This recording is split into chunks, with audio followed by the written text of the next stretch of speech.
Hello, I'm Mel, and welcome to Rain's channel. Hey guys, don't forget to like and subscribe to support this channel. Now sit back, relax, and enjoy your listening. The Visitors by Julie Pepe. I have 3 stories of real life experiences. Here's the first one. I had what I thought was a dream, but I felt that I was in a dream state, half asleep and half awake.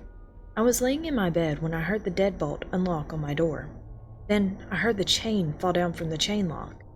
I heard someone come into my apartment, and I heard a panting sound from some dogs.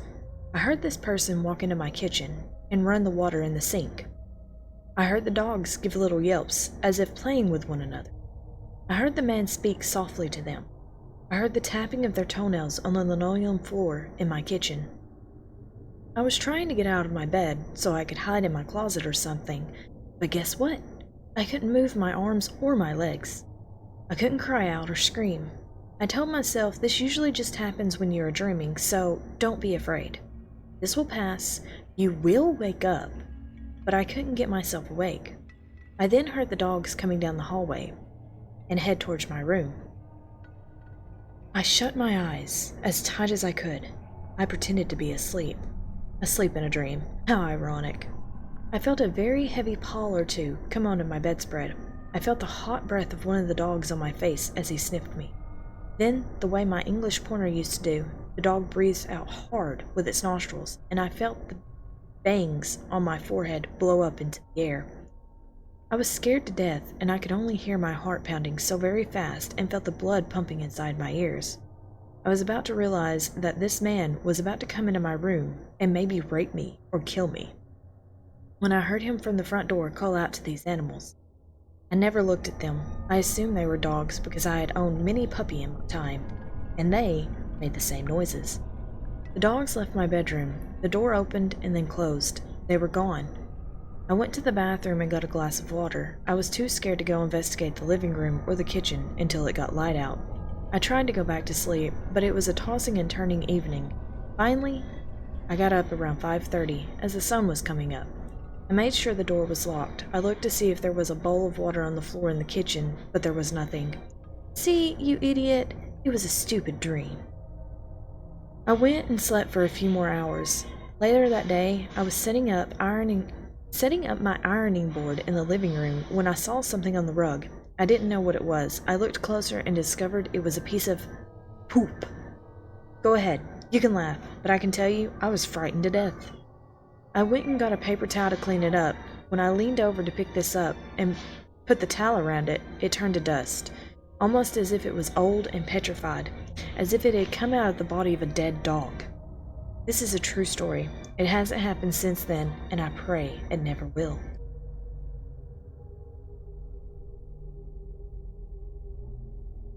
The Cemetery by Julia Pepe. I was in England on a town and country tour in 1985. I was out shopping with 3 friends one free afternoon in Stratford-upon-Avon. We had all picked up quite a few nice souvenirs in this beautiful, quaint little town where Shakespeare was born, raised, educated, and died.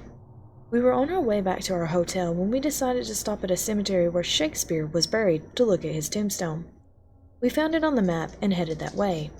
The sky was getting dark, and we realized some rain was kicking up, not unusual in England in October. We all had umbrellas with us, so we didn't mind. At the graveyard, we were looking and reading the inscriptions on some of the tombstones.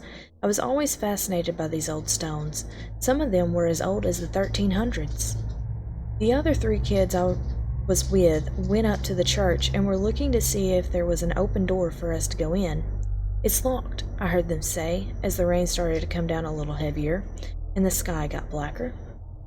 They went around the side of the church. I followed after them.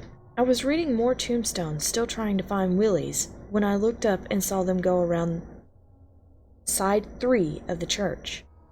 Wait up, I exclaimed, but they didn't hear me for all the rain, and I also had a bad head cold and could not breathe properly through my nose, so I had to breathe through my mouth. I know they are going to hide in some doorway and jump out so they can scare me. I'll show them. I'll just take my sweet time exploring and make them wait on me.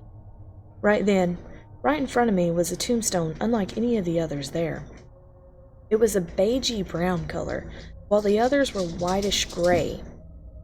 It had a fancy scrollwork along the top and sides. It had some green moss growing on it, which only added to its creepiness. Look at this cool stone, I thought. I've got to get a photo of this. At this time, I only heard the tap, tap, tap of the raindrops on my umbrella. I tried to balance my packages and focus my camera under the umbrella and not drop my purse into a puddle. I charged up the flash and I snapped one off. I was proud of the photo I captured. I then leaned over to read the inscription on it. It was at this moment I felt something large and cold, like a giant hand made out of ice, push me back as if to say, "Stay away."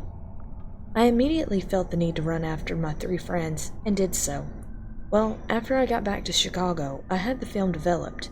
When I looked at the picture, I went and had it blown up to an 8x10. There, in front of the tombstone, was a figure swishing up from the grave with an arm raised above his/her head. You can make out an ornamental necklace of some type on its chest. The grass in front of the tombstone is crystal clear, and so is everything else in the photo. The tombstone that I loved so much cannot be read at all except for the word Thomas, because this figure is blocking it. Does anyone know whose tombstone this is, and maybe the story behind this person? I'd love to know. By the way, we never found William Shakespeare's grave. Thanks for listening. If you enjoyed the narration, don't forget to like the video and make sure you subscribe for future content just like this. If you have a story you would like to be narrated, just contact Rain by email. It's linked down below. We look forward to seeing you again next week. Bye!